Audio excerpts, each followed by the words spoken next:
Saudara-saudara pendengar yang kami kasihi dimanapun Anda berada. Anda kembali bersama kami pada acara Telaga, Tegur Sapa Gembala Keluarga.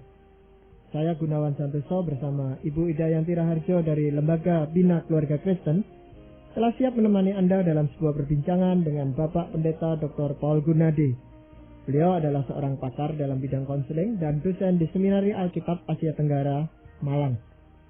Kali ini kami akan berbincang-bincang tentang dampak pertengkaran orang tua terhadap pertumbuhan anak. Kami percaya acara ini pasti akan sangat bermanfaat bagi kita sekalian. Dan dari studio kami ucapkan selamat mengikuti. Pak Paul, saya itu begitu terkesan atau masih membekas di dalam ingatan saya. Secara tidak disengaja, saya melihat kedua orang tua saya itu pernah bertengkar. Cukup seru juga gitu. Tapi itu kesan itu adalah kesan yang menakutkan, yang sampai sekarang pun itu kadang-kadang walaupun mereka berdua sudah tiada, membekas sekali gitu Pak. Nah lalu saya pikir-pikir, nah kalau saya sekarang bertengkar gitu ya dengan istri saya, ya kami berusaha itu dilakukan di tempat yang tersembunyi di kamar atau dan sebagainya. Tapi pernah juga itu di mana anak-anak melihat lalu mereka juga ketakutan lari ke kamar mereka masing-masing. Saya sebenarnya ingin tahu lebih banyak Pak Paul tentang ini pengaruhnya kalau orang tua itu bertengkar dan anak baik sengaja maupun tidak sengaja itu melihat orang tuanya itu bertengkar. Padahal mereka kan sedang dalam masa pertumbuhan gitu Pak Paul ya. Nah itu mungkin Pak Paul bisa menguraikan lebih panjang gitu. Sebagai seorang konselor Pak Gunawan, saya memang kebanyakan berhubungan dengan orang dewasa. Tidak terlalu banyak anak kecil yang datang kepada saya, dan saya pun lihat memang bukan itu karunia saya. Tapi yang saya mau katakan adalah, meskipun hampir semua yang datang dengan masalah pribadi mereka adalah orang dewasa, namun demikian kebanyakan masalah mereka itu bersumber dari masa kecil. Dan kebanyakan dari mereka yang sekarang bermasalah adalah anak-anak, atau mereka itu adalah anak-anak yang dulunya dibesarkan dalam rumah tangga yang kebetulan tidak harmonis. Nah, salah satu indikator atau tanda keluarga yang tidak harmonis adalah seringnya terjadi pertengkaran. Nah, tidak bisa tidak, pertengkaran itu merupakan suatu tanda tidak sehatnya hubungan suami istri atau hubungan orang tua. Nah, ibarat mobil, kalau misalkan kita lihat mesinnya sudah tidak lagi berfungsi dengan baik, kita tahu itu mobil tidak akan bisa berjalan dengan baik pula. Seluruh fungsi mobil itu akan terpengaruhi. Demikian juga dengan anak-anak yang dibesarkan dalam rumah, di mana orang tua tidak hidup dalam keadaan yang harmonis. Tidak bisa tidak, sendi-sendi keluarga tersebut sudah tergoyahkan, sudah tidak lagi berfungsi dengan semestinya. Jadi yang tadi Pak Gunawan katakan memang tepat sekali. Apa yang anak-anak itu alami, terutama hal-hal yang negatif yang mereka terima atau alami dari orang tua mereka, seringkali membekas. Nah, yang terutama kita akan fokuskan pada hari ini adalah bekas-bekas yang muncul dari pertengkaran. Dan seringkali, seperti tadi dari Pak Gunawan sudah singgung, dampak pada si anak yang langsung pada saat itu adalah ketakutan. Iya. Cuman gini Pak ya setelah bertengkar ya mereka akhirnya berbaikan kembali gitu Pak ya. Tapi yang membekas itu justru pertengkarannya itu Pak. Yang berbaikannya kembali itu seolah-olah ya memang biasa sebagai suami istri yang ya saya lihatnya seharusnya begitu gitu Pak. Tetapi yang pertengkaran itu justru yang membekas. Memang begitu Pak? Memang begitu. Karena pertengkaran yang terlalu keras bukanlah sesuatu yang bisa dicerna oleh anak. Dalam keterbatasan anak untuk mencerna semua yang terjadi di sekitarnya, anak memang belum memiliki kekuatan untuk bisa menerima dan mengintegrasikan suatu tindakan pertengkaran yang keras ke dalam hidupnya. Kita yang sudah dewasa ya, karena telah mengalami gemblengan bentukan hidup, mengalami ketegangan dan sebagainya, lebih terkondisi untuk mampu menoleransi ketegangan yang keras. Walaupun demikian, kita toh sebetulnya meskipun kita terbiasa atau lebih kuat dari anak-anak, tidak begitu menyukai hal-hal yang terlalu menegangkan. Meskipun kita lebih mampu untuk menahannya. Nah, anak-anak karena keterbatasan pengalaman, keterbatasan kemampuan daya fungsi yang memang belum berkembang dengan matang, otomatis tidak begitu mampu untuk menahan gempuran pertengkaran tadi. Dia tidak mampu untuk bisa memasukkan pertengkaran itu ke dalam jiwanya. Nah, jadi otomatis jiwanya akan mencoba menolak, namun karena belum kuat, gempuran itu biasanya langsung masuk menohok ke dalam jiwanya. Dan situasi yang seperti itu sangat mempengaruhi ya Pak Pol akan pertumbuhan anak. Betul sekali Ibu Ida.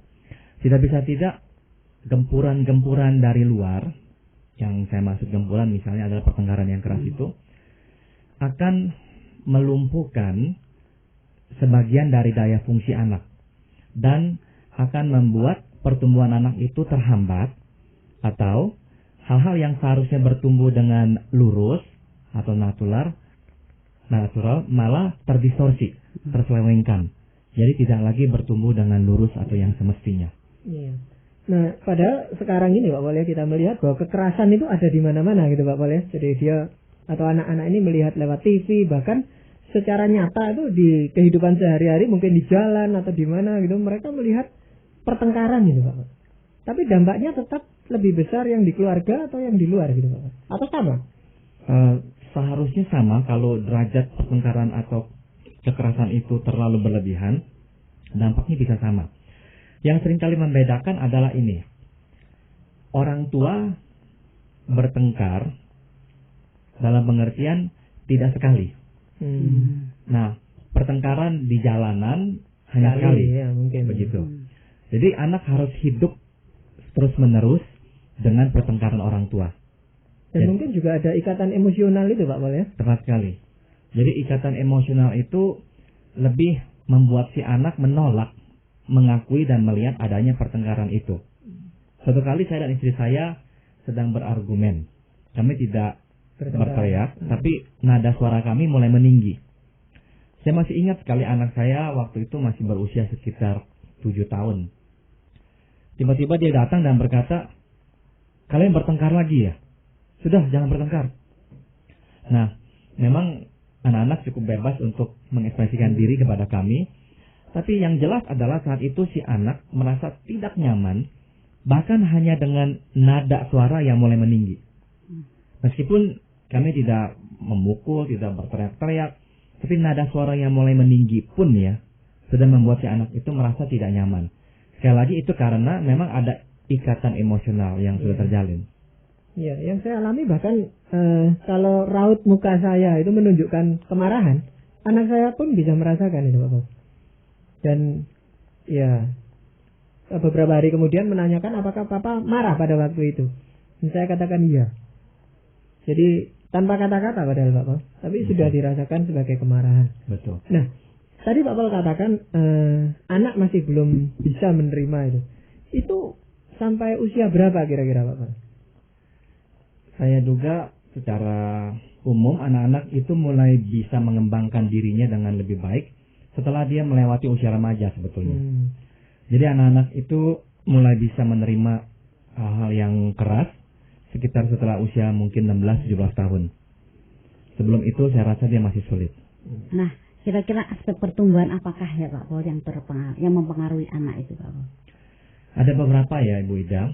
Yang pertama adalah anak-anak itu yang pasti adalah karena tidak memiliki ketentraman lagi dalam rumah, dia akan hidup dalam ketakutan atau ketegangan. Ya. Nah, tadi Pak Gunawan memberikan contoh perubahan wajah ya, yang langsung dirasakan oleh anak. Nah, saya bisa bayangkan saat itu suatu anak-anak melihat perubahan wajah Pak Gunawan, mereka tidak bisa tidak harus mengatur tindakan mereka. Ya. Misalkan mereka menyingkir biasanya. Betul. Misalkan mereka ingin bicara lebih keras dengan adik atau kakaknya, mereka tidak berani. Mereka ingin bermanja-manja dengan kita, juga tidak berani dan sebagainya. Nah, jadi anak yang diperhadapkan dengan situasi rumah yang penuh pertengkaran tidak menjadi anak yang natural. Itu sudah pasti. Kita pun hidup pasti sekarang ini dalam keadaan yang cukup tegang ya, karena keadaan politik dan sosial yang tidak menentu. Kita pun tidak hidup secara natural. Betul. Mau pergi kemana, takut dan sebagainya. Nah, anak-anak bayangkan harus hidup seperti itu 24 jam sehari. Nah, jadi memang mereka menjadi anak-anak yang tidak natural. Selain dari ketidaknaturalan itu, yang muncul dalam diri anak adalah mereka menjadi anak yang was-was, mudah tegang. Karena apa? Karena mereka harus selalu siap menantikan ledakan lagi di rumah. Nah, kalau anak-anak hidup di dalam situasi di mana mereka tidak bisa lagi memprediksi apa yang akan terjadi selanjutnya, mereka menjadi anak yang tegang, senantiasa bersiap siaga. Jangan sampai kecolongan. Maksudnya, anak-anak jangan sampai merasa rileks, tahu-tahu orang tua bertengkar lagi. Nah, mereka kaget. Karena mereka terlalu kaget kecolongan, lain kali mereka tidak mengizinkan diri mereka untuk terlalu rileks, terlalu santai, terlalu dekat, terlalu manja, terlalu apa adanya. Takut sekali. Jangan-jangan nanti lagi apa adanya, lagi manja, meledak lagi, timbul lagi pertengkaran antara orang tua. Itulah yang biasanya dialami oleh anak-anak. Ya, Pak Paul, apakah hal itu bisa dikurangi pengaruhnya ya? Kalau orang tua itu menjelaskan kepada anak atau anak-anak mereka ya, dikatakan ya, memang kehidupan suami istri itu ya seperti ini, mesti bertengkar, mesti pernah bertengkar gitu. Ada pengaruhnya enggak Pak Paul? Kalau dijelaskan gitu misalnya? Ada dalam pengertian si anak seolah-olah sekarang diberikan suatu keterangan bahwa inilah kehidupan rumah tangga yang normal, yang seharusnya lah diterima oleh si anak. Nah, si anak tidak bisa tidak akan beradaptasi. Anak tidak mungkin tidak beradaptasi dalam rumah tangga seperti ini. Namun dalam beradaptasi pun tetap terjadi gangguan. Nah, nomor satu yang terganggu adalah rasa percaya pada orang lain. Maksudnya begini. Si anak itu sukar sekali untuk bisa membangun hubungan dengan orang yang dilandasi atas rasa percaya yang seadanya, yang terbuka, yang diberikan secara sukarela. Sukar sekali untuk dia mempercayai orang. Nah, dalam kehidupannya kelak, kalau tidak ada perubahan yang berarti, dia menjadi seorang anak yang atau seorang pria atau wanita yang sukar sekali ya bisa intim dengan orang. Tidak bisa tidak keintiman itu dilandasi atas kepercayaan. Nah, mungkin Ibu Ida dan Pak Wenang bertanya, muncul dari mana itu rasa kurang percaya? Sebetulnya yang terjadi adalah hubungan antara dia dan orang tua sekarang ternoda. Tatkala anak menyaksikan orang tua bertengkar ya dengan keras ya. Jadi yang saya maksud bertengkar bukannya ya sekali-sekali kita akan berargumentasi, bukan itu yang saya maksud. Keras yang bertengkar yang keras. Nah, hubungan si anak dan si orang tua tercemar. Dalam pengertian, terjadilah suatu pengkhianatan sebetulnya. Pengkhianatan karena si anak seolah-olah sekarang merasa dikhianati oleh orang tua. Setiap anak lahir ke bumi seolah-olah mempunyai suatu asumsi bahwa dia akan dibesarkan di rumah yang tentram dan dikasihi oleh orang tuanya dan akan bertumbuh besar dalam keluarga yang penuh kasih sayang, tidak ada keributan yang menegangkan. Itu adalah asumsi yang dibawa oleh setiap anak. Atau harapan maksudnya. Atau harapan, begitu. Nah, sewaktu si anak akhirnya harus menghadapi pertengkaran. Nah, si anak tiba-tiba memang merasa dia tidak lagi bisa mempercayai orang tuanya. Sebab yang seharusnya baik, yang seharusnya saling mencintai, tidak mencintai, tidak baik. Dan hubungan mereka itu begitu berdampak dan merugikan mereka. Ini semuanya otomatis terjadi di alam tak sadar ya, bukannya secara sadar mereka ini ketahui semua yang saya laporkan tadi. Dan tentang rasa percaya ini, mereka juga kurang bisa mempercayai orang lain karena akhirnya mereka menjadi orang yang tidak bisa mempercayai orang tua.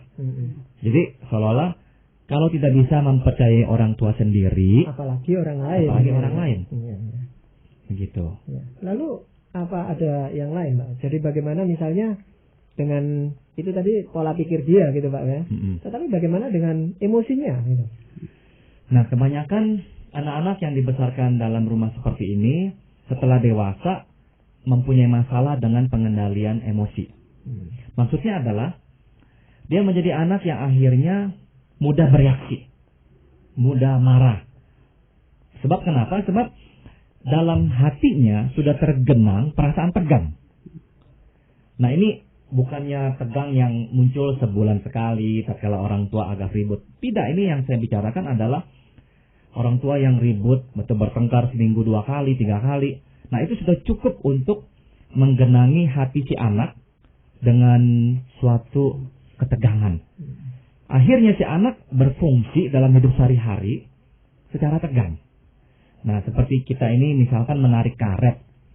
Kalau tarik sampai rasanya cukup panjang, otomatis kita kalau misalnya sentuh karet itu, tegangannya akan lebih besar dibandingkan kalau karet itu kita lemaskan. Nah, anak yang dibesarkan dalam rumah yang penuh dengan pertengkaran cenderung bertumbuh besar menjadi anak yang reaktif. Emosional maksudnya gitu. Emosional. Emosional. Karena emosinya sudah lumayan tinggi, meskipun tidak ada apa-apa. Dan juga anak yang mengalami demikian itu bagaimana daya tahan menghadapi stres itu Pak? Nah, kecenderungannya adalah kecenderungan anak ini sulit untuk menghadapi stres. Karena apa? Dasarnya sudah tegang. Nah, karena dasarnya sudah tegang, tidak bisa lagi menahan tambahan stres, tambahan tekanan. Jadi apa yang bisa terjadi? Sebetulnya ada 2 reaksi yang ekstrim, tapi sebetulnya dari satu sumber yang sama. Yaitu, si anak bisa menjadi reaktif dalam arti pemarah, eksplosif ya, mudah meledak. Kebalikannya adalah dia mudah patah, mudah depresi. Misalkan mudah mau bunuh diri, mudah untuk merasa tidak ada harapan hidup, tidak ada semangat hidup.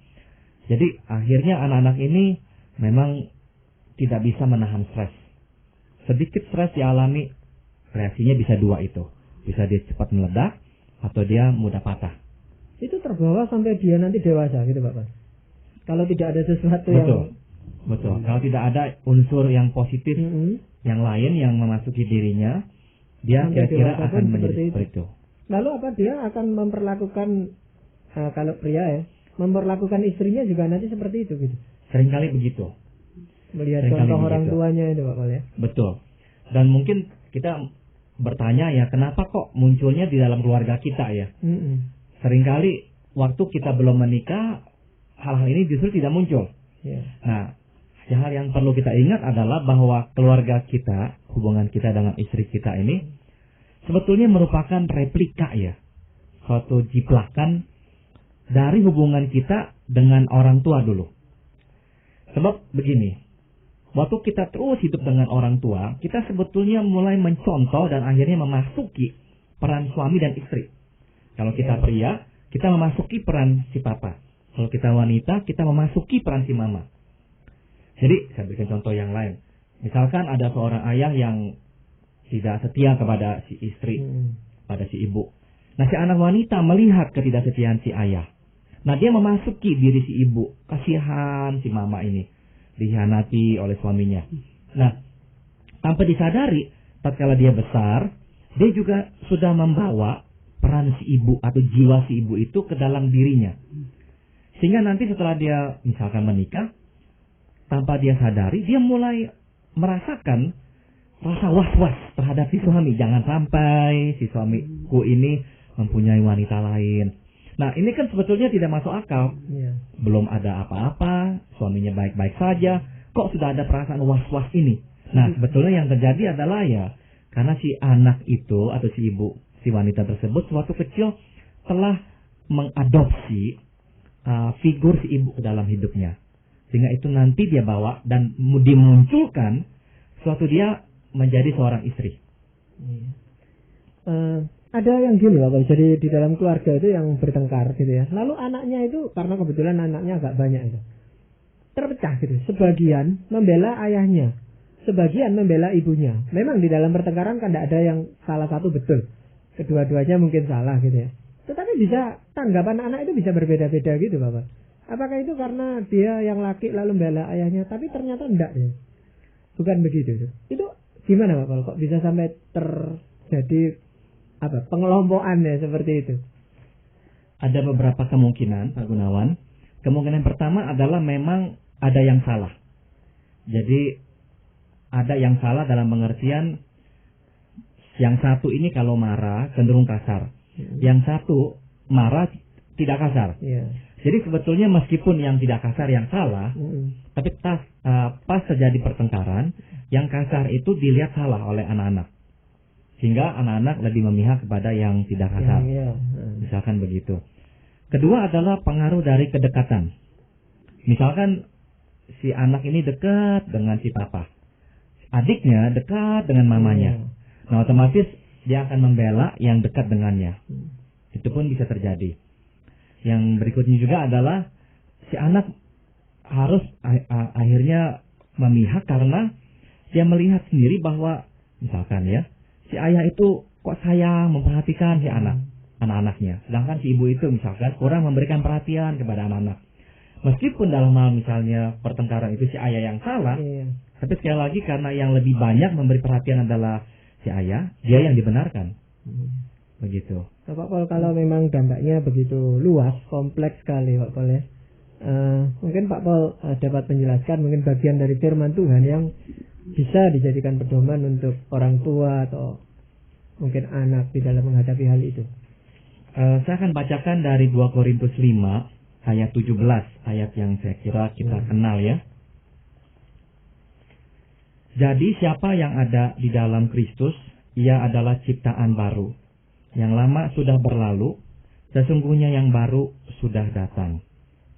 Nah, ini adalah salah satu ayat yang menghibur kita bahwa setelah kita menyerahkan hidup kepada Tuhan Yesus, kita diberikan kesempatan untuk memperbaharui hidup kita.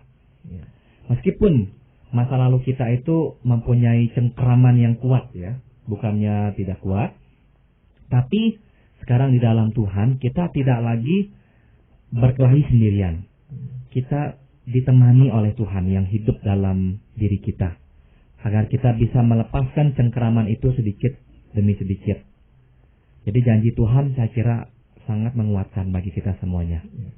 Jadi kita sangat tergantung dengan atau lebih ditentukan oleh seseorang itu dilahirkan baru, diciptakan baru oleh Tuhan. Jadi mungkin sifatnya, pola pikirnya, tindak tanduknya akan diperbarui gitu Pak Pol. Betul. Meskipun tetap ada pergumulan Pak Pol. Saya saksikan itu, tapi saya juga lihat di tengah-tengah kekalahan dan pergumulan ada kemenangan-kemenangan yang mereka bisa catat. Tetapi tanpa itu yang tadi kita singgung-singgung, Pak Pol singgung-singgung, kalau tidak ada sesuatu yang khusus, dan ini ternyata firman Tuhan yang tadi mengatakan dari kuasa Tuhan, orang akan mengalami dampak yang sangat negatif Pak Pol ya, dari pertengkaran orang tuanya itu. Betul. Dampaknya luas sekali Pak Gunawan. Memang kita harus bicarakan lagi pada kesempatan lain. Karena nanti setelah mereka menikah, kecenderungannya adalah mengulang kembali proses yang mereka alami, yang mereka benar-benar berusaha untuk singkirkan dari kehidupan mereka, tiba-tiba bercokol lagi di depan mata mereka. Yang mereka tadi Jadi tadi firman Tuhan itu mengatakan kalau yang baru itu sudah terbit, maka yang lama itu lenyap gitu Pak Pol ya. Jadi itu adalah suatu pengharapan yang sangat perlu untuk dimiliki baik oleh orang tua maupun oleh anak-anak gitu. Betul. Nah ini tapi perlu proses ya Pak. Perlu proses yang panjang melalui satu pergumulan yang mungkin jatuh bangun. Karena di dalam setiap keluarga pasti pernah itu terjadi pertengkaran Pak Pol ya. Tanpa kita kehendaki tentunya. Muncul begitu saja.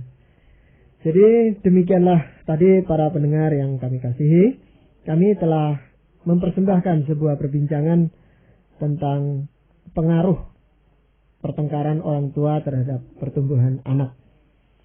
Kami percaya bahwa tema ini sangat berguna bagi para pendengar sekalian. Dan perbincangan kami tadi bersama Bapak Pendeta Dr. Paul Gunadi dalam acara Telaga Tegur Sapa Gembala Keluarga. Bagi Anda yang berminat untuk melanjutkan acara Tegur Sapa ini, kami persilakan Anda menghubungi kami lewat surat. Alamatkan surat Anda ke Lembaga Bina Keluarga Kristen atau LBKK, Jalan Cimanuk 58, Malang. Saran-saran, pertanyaan maupun pengalaman Anda serta tanggapan Anda kami sangat nantikan. Dan dari studio kami ucapkan sampai jumpa pada acara Telaga yang akan datang.